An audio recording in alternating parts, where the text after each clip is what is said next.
Mr. Timothy Marshall from the Jamaica Business Resource Center in Jamaica, Queens.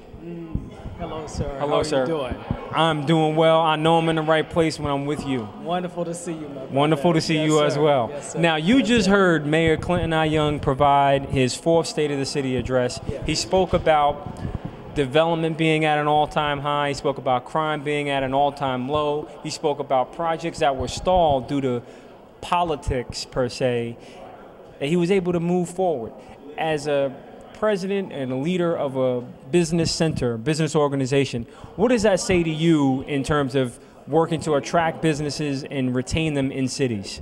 I think it's critically important, and I thought that it was an outstanding speech, both in content and in spirit. I think that the mayor has done an outstanding job in moving this city forward in a very, very positive way, setting a new foundation for strong economic development. In addition to being CEO of the Jamaica Business Resource Center, I'm also vice chairman of the Grace Community Development Corporation, which has partnered with the mayor here in doing a number of major housing developments. And so his leadership has been outstanding. He said himself that there's a whole lot more to do. But with the positive development that is taking place in the city, the best is yet to come for Mount Vernon. Now, you mentioned the Grace Development Corporation. Can you tell me about the process or the challenges that your corporation went through in terms of building the new, the Randy Daniels Towers on 3rd and 3rd? You were there. I was there. If you could tell me about some of the things that you guys went through prior to his coming on board and how things more or less either streamlined or changed. I know the financing was an issue because you had the financial meltdown. Did the city give up on you? Did the city help you out? Can you tell me a little bit about that transition going through the financial crisis and getting that project done?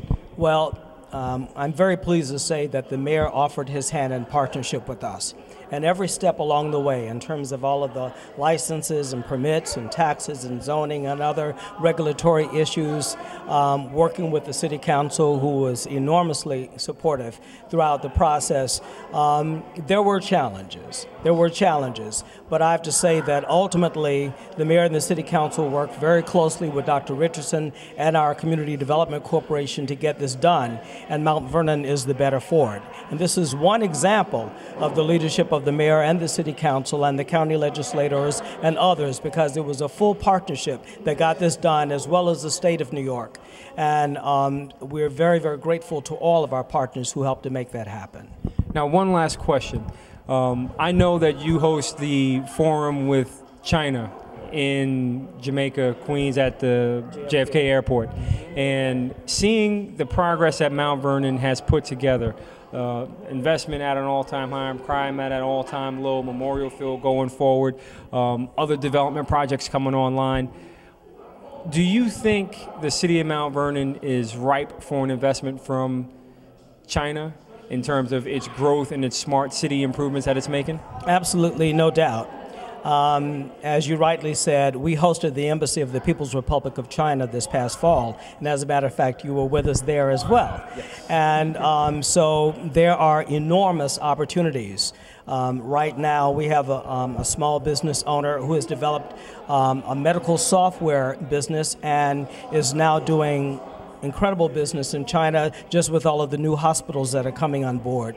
But China is also progressively looking at partnerships throughout the United States and around the globe. As you know, they're doing tremendous work in Africa and infrastructure development, buying up resources unfortunately on some levels. And so they're looking to partner with those who are innovative and progressive and have intellectual property, have material assets, and other assets to bring to the party. I think Mount Vernon is well positioned to do business with China going forward.